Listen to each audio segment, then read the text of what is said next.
மச்சான் peanut butter சாப்பிட போறேன், வேணுமா உனக்கு? பிரெட்ல போட்டு தரேன். பீனட் பட்டராடி? நான் கட்டிங்ல இருக்கேன்னு தெரியாது, அதெல்லாம் என் முன்னாடி வந்து காட்டாதராடி. ஏன்டா கட்டிங்லாம் பண்ற? பாரு, நிம்மதியா சாப்பிட கூட முடியல. ஏய், நிம்மதியா சாப்பிட முடியல, பார்க்க மஜாவா இருப்பேன்டா. உன்னை வந்து இப்போ திறந்து பார்க்க போறாங்களா? பல்க் பண்றா, ஜாலியா சாப்பிடலாம். கண்டதை சாப்பிட்டு உடம்பு கெத்துனுக்குறடா நீ. முதல்ல கட் பண்றா, தொப்பை வந்துட்டு இருக்கு உனக்கு. ஏய், யாரும் வந்து திறந்துலாம் பார்க்க மாட்டாங்க மச்சான். நான் ஜாலியா இருக்கேன் சாப்பிட்டு. சரி ஓகேவா, போய் பிரியாணி சாப்பிடு, தூள் பக்கடாவோட போ. சரி மச்சான். மச்சான், ரொம்ப நேரமா ஆளே காணோம், எங்க போயிருந்த? இப்பதான்டா கார்டியோ முடிச்சுட்டு வரேன்.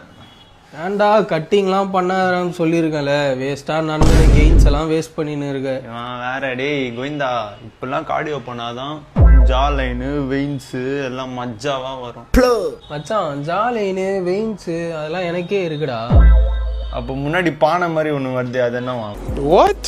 ஏய், அதெல்லாம் யாரும் திறந்து பார்க்க மாட்டாங்கடா. பல்க் பண்ணாதான் மஜாவா இப்படி தெரியும். டிஷர்ட்லாம் போட்டு போனா நம்மளாவது ஏதாவது பண்றோம். இங்க ஒருத்தன் ஹார்மோன் மாற்றத்தினாலானில்.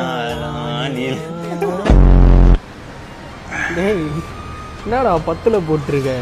இவ்வளோதான்டா எனக்கு வரும். இதான் பல்கிங் பண்றான்னு சொன்னேன், கேட்டியா? கட்டிங் பண்ணா இப்படிதான் வெயிட்டே போட முடியாது. இதான் பல்க் பண்றான்னு சொன்னேன். பாரு மஜாவா 20 கிலோல போடுற. ஆமா மச்சான், வெயின்ஸ்லாம் யாரும் பார்க்க மாட்டாங்க, எல்லாம் வெயிட் தான் பார்ப்பாங்க. Thank you so much.